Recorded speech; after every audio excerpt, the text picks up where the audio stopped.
카슈미르 국경에서 거센 포격 소리가 멈추지 않던 어느 날, 한 남자가 조용히 자신의 짐을 꾸리기 시작했습니다. 그의 이름은 아즈마드 칸, 파키스탄에서 가장 영향력 있는 군사 평론가 중 한 명으로 알려졌던 인물입니다. 그는 수십 년간 자국의 무기 체계와 전략을 분석하며 군사 방송에 출연하고 국방 컨퍼런스의 단골 연사로 활동해 왔지만 이번 전쟁은 그에게 너무도 다른 감정을 안겨주었습니다. TV 화면 속에서 그는 믿기 힘든 광경을 목격했습니다. 자신이 중국의 기술적 집약체라 불렀던 PLG-05 자주포가 맥없이 쓰러지고 그의 조국 파키스탄의 하늘을 지키던 최신형 전투기들이 잇따라 격추되는 모습을 말입니다. 무엇보다도 충격이었던 건 그 상대가 다름 아닌 한국산 무기였다는 사실이었습니다. 그 순간 그는 깨달았습니다. 그토록 열심히 분석하고 예측했던 자신의 조국이 너무도 과소평가했던 나라의 무기 앞에서 무기력하게 무너지고 있다는 사실을. 결국 그는 결심합니다. 이 무기를 만든 나라를 직접 가보겠다. 왜 한국 무기가 이렇게 강한지 내 두 눈으로 직접 확인해야겠다. 그가 손에 쥔 항공권의 목적지는 대한민국 서울이었습니다. 불과 며칠 전까지만 해도 파키스탄의 방송에서 한국산 무기를 비웃던 그가 이제는 그 무기들의 진실을 알기 위해 대한민국 땅을 밟기로 한 것입니다. 과연 이런 이야기를 하게 된 이유가 무엇이었을까요? 지금부터 그 자세한 내용을 직접 들어보겠습니다. 구독과 좋아요는 이미 눌러주셨죠? 감사합니다. 저는 파키스탄 라오르에서 태어났습니다. 어린 시절부터 전쟁과 무기라는 단어는 제 삶에서 결코 멀지 않은 주제였습니다. 집안 어른들은 늘 카슈미르 이야기로 저녁 식탁을 가득 채웠고 학교에 가면 선생님들은 자주 우리가 인도에 절대 밀릴 수 없다는 말씀을 하셨습니다. 그런 환경 속에서 자라다 보니 자연스럽게 저는 군사 분야에 관심을 갖게 되었고 대학에서는 국제 정치와 군사 전략을 전공하며 제 길을 찾아가기 시작했습니다. 졸업 후 군사 관련 칼럼을 쓰기 시작한 것이 계기가 되어 저는 여러 방송국에 초청받는 군사 평론가가 되었습니다. 처음엔 단순한 해설자였지만 점차 정부와 군 내부로부터 자문 요청을 받는 위치까지 올라섰습니다. 저는 항상 파키스탄의 군사력이 강하다고 믿었고 그렇게 믿는 것이 곧 애국이라는 생각도 가졌습니다. 그래서 중국과의 군사 협력에 대해 자랑스럽게 이야기했고 우리의 자주포 PLG-05와 전투기 J-20C에 대해서도 긍정적인 평가를 내렸습니다. 하지만 어느 순간부터 저는 마음속에 의문을 품게 되었습니다. 매년 열리는 무기 전시회에서 선진국의 군사 기술을 볼 때면 우리 무기들의 겉모습은 화려하지만 그 이면의 기술력이나 실전 성과는 그에 미치지 못한다는 생각이 들기 시작했습니다. 그럼에도 불구하고 방송에서는 파키스탄 무기의 우수성을 강조해야 했고 때로는 의심을 덮은 채 희망적인 분석만을 반복하기도 했습니다. 그런 제게 이번 인도 파키스탄 충돌은 결정적인 전환점이었습니다. TV 속 인도군의 대규모 포격, 하늘을 가르며 날아가는 전투기들, 그리고 지상에서 불을 뿜는 거대한 자주포의 영상들 속에서 유독 낯선 외형의 자주포가 눈에 들어왔습니다. 처음엔 그냥 지나쳤지만 그 포격의 파괴력이 너무도 강력해서 저는 다시 리플레이 화면을 되돌려 확인했고 거기엔 분명히 K9이라는 글자가 적혀 있었습니다. 이 자주포에 대해 더 알아보기 시작한 순간부터 제 인생은 조금씩 흔들리기 시작했습니다. 한국, 그동안 한 번도 진지하게 생각해 본 적 없는 나라였습니다. 자동차나 드라마로는 익숙했지만 그들의 무기가 우리나라의 방어선을 이렇게까지 무력화시킬 수 있다는 사실은 너무도 큰 충격이었습니다. 어린 시절부터 우리는 늘 인도를 적으로 배워왔습니다. 역사 수업 시간에는 언제나 1947년의 분할과 첫 번째 카슈미르 전쟁이 강조되었고 그 이후의 수많은 충돌은 마치 우리 민족의 숙명처럼 여겨졌습니다. 학교 운동장 한쪽에 걸린 대형 국기 앞에서 매주 월요일 아침 우리는 국가를 부르며 인도에 절대 굴복하지 않겠다는 구호를 외쳤습니다. 그렇게 자란 우리는 자연스럽게 국경 너머를 경계 대상이자 숙적으로 인식하게 되었고 전쟁이 일어났다는 뉴스가 들릴 때마다 긴장과 동시에 일종의 자부심까지도 느끼곤 했습니다. 그러나 군사평론가가 되어 현실의 전장을 들여다보게 되면서 저의 시선은 점차 복잡해졌습니다. 전쟁은 결코 뉴스 화면처럼 깔끔한 구도로만 이루어지지 않습니다. 일단 전선이 형성되면 그 속에는 무고한 민간인, 어린이, 여성, 그리고 노인들의 삶이 무너져 내리는 모습이 함께 담겨 있습니다. 특히 카슈미르 지역에서는 한 세기도 넘는 갈등 속에 너무 많은 이들이 삶을 잃었고 그 어떤 명분도 이들의 희생을 정당화할 수 없다는 사실을 저는 점점 깨달아갔습니다. 이번 전쟁도 마찬가지였습니다. 테러 공격으로 희생된 인도 관광객들의 소식이 전해졌을 때 제 마음속에서도 깊은 슬픔이 일었습니다. 그들이 힌두교도라는 이유만으로 죽임을 당한 사실은 종교가 얼마나 사람을 무기처럼 바꿀 수 있는지를 보여주는 비극이었습니다. 하지만 문제는 그 다음이었습니다. 인도는 이를 빌미 삼아 보복을 선언했고 파키스탄 또한 가만히 있지 않았습니다. 그 와중에 저는 방송국에 출연해 우리의 군사적 대응이 성공적이었다는 식의 논평을 해야 했지만 제 마음속은 그렇지 않았습니다. 카슈미르 하늘 위를 날아다니는 전투기들, 무차별적인 포격으로 흔들리는 산골마을들, 그리고 끝내 돌아오지 못하는 젊은 병사들의 사진을 볼 때마다 이건 누구를 위한 싸움인가라는 질문이 머릿속을 맴돌았습니다. 특히나 이번 전쟁은 과거와는 다른 방식으로 전개되었습니다. 단순한 국경 충돌이 아니라 드론, 정밀 타격, 위성 추적 등 현대전의 양상을 그대로 반영한 기술전이 되어버렸고 그 과정에서 우리가 의존해온 무기 체계가 얼마나 시대에 뒤처졌는지도 적나라하게 드러났습니다. 저는 이 갈등이 단순한 종교적 대립이나 영토 분쟁이 아니라 이제는 기술력과 국가적 전략의 싸움으로 옮겨가고 있음을 명확히 보았습니다. 더는 정신력이나 신념만으로는 방어할 수 없는 전쟁의 현실 앞에서 우리의 대비가 너무 안일했음을 절감했습니다. 그 와중에 등장한 한국산 무기들은 마치 새로운 국면을 여는 듯한 느낌을 주었고 저는 점점 그 무기들이 가진 힘의 원천이 무엇인지 알고 싶어졌습니다. 전쟁이 시작되면 언론은 늘 자극적인 장면을 먼저 보여줍니다. 거대한 폭발, 활활 타오르는 차량, 그리고 긴박하게 움직이는 병사들의 모습이 화면을 채웁니다. 이번 인도-파키스탄 무력 충돌에서도 마찬가지였습니다. 그러나 이번에는 유독 눈에 띄는 무기가 있었습니다. 바로 한국산 K9 자주포였습니다. 당초 저희 대부분의 군사 전문가는 이 전쟁에서 인도가 자랑하는 라팔 전투기의 활약에 주목할 것이라 예측했습니다. 하지만 현실은 달랐습니다. 인도의 라팔은 무려 3대나 공중전에서 격추되었고 그 상대는 우리가 구형이라고 폄하했던 중국산 전투기였습니다. 충격은 말로 다 표현할 수 없었습니다. 그보다 더 충격적인 건 라팔이 무력해진 상황에서 오히려 인도군의 지상 전력이 엄청난 파괴력을 발휘하고 있다는 사실이었고 그 중심에 한국의 K9이 있었습니다. 처음엔 다들 믿지 않았습니다. 한국산 무기라는 단어는 저희 군사 방송에서는 보조적 역할에 머무르곤 했기 때문입니다. 하지만 이번에는 달랐습니다.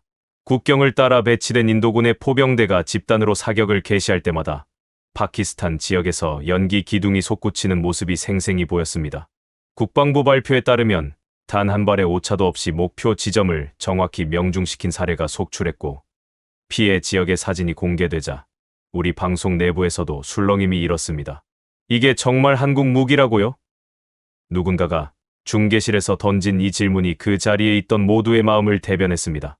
그 자주포는 단순한 화력이 아니라 정밀도와 신속한 반응 속도, 무엇보다도 명중률에서 기존의 중국산 자주포와는 차원이 다른 성능을 보여주고 있었습니다. 저희는 이를 단순히 장비의 차이로만 치부할 수 없었습니다. 이는 기술과 노하우, 그리고 그에 기반한 장인 정신의 결과였습니다. 그날 이후로 저는 관련 자료를 모으기 시작했습니다. 한국 K9 자주포의 개발 과정, 인도와의 기술 협력, 그리고 실전에서의 운용 방식까지 밤낮으로 조사했습니다. 그러면서 또 하나 주목하게 된 것이 바로 KF-21이라는 이름의 차세대 전투기였습니다. 이미 세계 각국에서 라팔과 비교 대상으로 올려놓고 있는 이 전투기는 외형에서부터 기존 전투기들과는 확연히 다른 인상을 주었고 특히 국산 엔진 개발까지 성공했다는 점은 파키스탄은 물론 인접한 중국과도 비교되는 지점이었습니다. 지금껏 저희는 늘 미국, 러시아, 중국, 유럽을 기준으로 군사력을 평가해왔습니다. 그런데 이제는 그 기준에 한국이라는 이름을 반드시 포함시켜야 한다는 사실이 너무도 분명해졌습니다. 전쟁이란 무기를 직접 써보기 전에는 그 성능을 알 수 없는 법입니다. 그리고 이번 전쟁이 바로 그 증명을 해준 것입니다. K9 자주포에 대한 자료를 깊이 파고들수록 저는 점점 더 놀랄 수밖에 없었습니다. 그 무기는 단순히 강한 화력을 가진 무기가 아니라 그 안에 담긴 기술과 철학이 완전히 다른 차원에 있었습니다. 예를 들어 일반적인 자주포는 발사 후 재조준까지 걸리는 시간이 길고 연속 사격 시 정확도가 떨어지는 것이 흔한 약점이었지만 K9은 완전히 달랐습니다. MRSI, 즉 다연속 동시 탄착 방식이라는 고급 사격 기법을 통해 여러 발의 포탄을 서로 다른 각도로 발사해 하나의 목표 지점에 거의 동시에 떨어뜨릴 수 있다는 점은 이 자주포가 얼마나 정밀하고 과학적으로 설계되었는지를 보여주는 증거였습니다. 게다가 놀라운 점은 이것이 단지 무기의 성능에서 끝나지 않는다는 사실이었습니다. 저는 한국의 방산 기업들이 어떻게 이런 무기를 만들게 되었는지 그 배경과 시스템에도 관심을 가졌습니다. 특히 놀라웠던 것은 이 무기의 개발 과정이 단순한 군사기술자의 결과물이 아니라 국가 차원의 협업과 오랜 기간에 걸친 기술 축적의 결과라는 점이었습니다. 1990년대 후반 IMF 경제위기 속에서도 이 무기를 포기하지 않고 끝내 실용화시킨 한국 정부와 기업의 결단력은 파키스탄에서는 상상하기 힘든 부분이었습니다. 이런 기술의 진화는 비단 K9에만 국한되지 않았습니다. KF-21에 대한 연구를 하면서 저는 다시 한번 감탄할 수밖에 없었습니다. 단순히 외형이 현대적이라는 점이 아니라 설계부터 엔진 개발, 스텔스 기능에 이르기까지 한국이 독자적으로 이 정도 수준의 전투기를 개발하고 있다는 사실은 그 자체로 엄청난 성취였습니다. 더 놀라운 점은 이 모든 과정이 폐쇄적인 군사 산업이 아니라 투명하고 공개적인 연구 시스템 속에서 이루어졌다는 점이었습니다. 방산 전시회에서 공개된 실물 기체, 기술 세미나에서 설명된 상세 성능 자료, 그리고 국방과학연구소가 발표한 실험 데이터들은 모두 신뢰할 수 있는 기반 위에서 개발되고 있음을 말해주고 있었습니다. 파키스탄에서는 이런 정보를 쉽게 접하기 어렵습니다. 기술은 곧 권력이며 군사력은 곧 체면이기에 모든 것이 비밀에 붙여지기 일쑤입니다. 하지만 한국은 달랐습니다. 자국민은 물론 외국인에게도 기술의 실체를 낱낱이 공개하면서도 그것이 흔들리지 않는 자신감에서 비롯된 것임을 저는 느꼈습니다. 그날 이후 저는 방송에 나가 말했습니다. 우리가 한국 무기를 진지하게 검토해야 할 시점입니다. 단지 무기의 위력 때문이 아닙니다. 그 무기를 만든 나라의 시스템, 사고방식, 그리고 기술을 대하는 태도 자체가 근본적으로 다르기 때문입니다. 이 발언은 적지 않은 논란을 일으켰지만 저의 진심은 결코 흔들리지 않았습니다. 기술은 거짓말을 하지 않습니다. 총성이 울리고 나면 진짜와 가짜는 자연히 드러나는 법입니다. 처음 한국에 가겠다고 했을 때 제 주변 사람들은 대부분 말렸습니다. 왜 하필 지금이냐? 그 나라에 대해 뭘 안다고 그러느냐? 그들도 이해했습니다. 한국 무기에 대한 제 감탄이 단지 전쟁의 열기에 의한 일시적인 감정일 수 있다는 의심. 하지만 저는 확신했습니다. 이 무기를 만든 나라를 내 눈으로 확인하지 않으면 나는 앞으로 더 이상 군사 평론가로서의 말을 할 자격이 없다고 생각했습니다. 서울에 도착한 첫날, 공항에서부터 놀라움을 느꼈습니다. 질서정연한 도로, 어디서나 빠르게 연결되는 통신망, 그리고 무엇보다도 거리의 표정이 달랐습니다. 사람들은 바쁘지만 무표정하지 않았고 도시는 활기차면서도 지나치게 소란스럽지 않았습니다. 이 나라의 분위기 자체가 어딘가 단단하고 균형 잡혀 있다는 인상을 주었습니다. 제가 처음 찾은 곳은 바로 한화 디펜스의 홍보 전시관이었습니다. 사전 예약을 하고 도착했는데 이미 많은 외국인 전문가들이 자리를 채우고 있었습니다. 전시관 안에는 K9 자주포의 실제 부품과 구조 모형이 정교하게 전시되어 있었고 해설사는 영어로 상세한 설명을 덧붙였습니다. 그 설명 하나하나가 제가 파키스탄에서 자료를 통해 어렵게 추적하던 기술적 포인트와 정확히 일치하는 것이었고 그것이 이미 공개되고 공유되고 있다는 사실이 다시 한번 저를 감동시켰습니다. 그날 오후에는 KF-21 전투기의 시연 영상도 볼 수 있었습니다. 모션 캡처로 재현된 비행 시뮬레이션과 실제 지상 테스트 영상, 그리고 향후 수출 전략까지 소개하는 자료를 접하면서 저는 이 나라가 단순히 무기를 만드는 것이 아니라 국가 전략의 일원으로 방산을 키워가고 있다는 점을 실감할 수 있었습니다. 저녁에는 한국 국방과학연구소의 연구원으로 근무하는 한 분과 저녁 식사를 하게 되었습니다. 그는 자신의 연구실에 대해 이야기하면서도 제가 궁금해하던 기술에 대해 가능한 한 자세히 설명해 주었습니다. 그날 밤 숙소로 돌아오는 길에 저는 처음으로 제 고국 파키스탄이 그동안 놓치고 있었던 것이 무엇인지 뼈저리게 느꼈습니다. 우리는 너무 오랫동안 외부의 기술과 자금에 의존해왔고 그로 인해 스스로 연구하고 개선하는 태도를 잃어버린 건 아닐까. 기술은 단지 장비의 문제가 아니라 그것을 다루는 사람들의 철학과 국가의 비전에서 비롯된다는 걸 저는 한국에서 비로소 깨달을 수 있었습니다.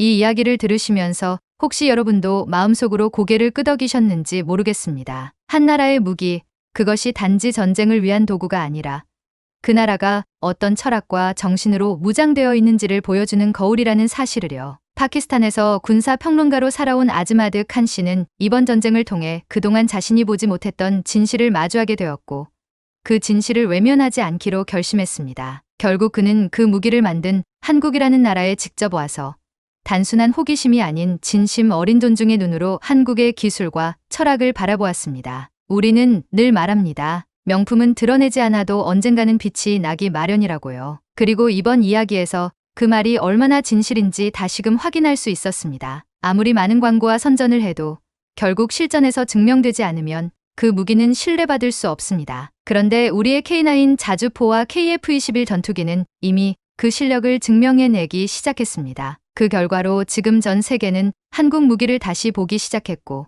과거에는 주목받지 못했던 한국 방산 기술이 이제는 각국 군사 전략가들의 회의 테이블 위에 올라가는 주제가 되었습니다. 더불어 그런 무기를 만들어낸 이 땅의 기술자들과 연구원들의 땀과 노력이 결코 헛되지 않았음을 우리는 알 수 있었습니다. 저는 오늘 아즈마드 칸 씨의 여정을 통해 한국의 방위 산업이 단순히 기술을 넘어 세계와 신뢰를 쌓아가고 있다는 사실을 다시 한번 실감했습니다. 그리고 앞으로도 우리나라가 이렇게 조용하지만 강한 기술력으로 세계 속에서 빛나기를 응원하겠습니다.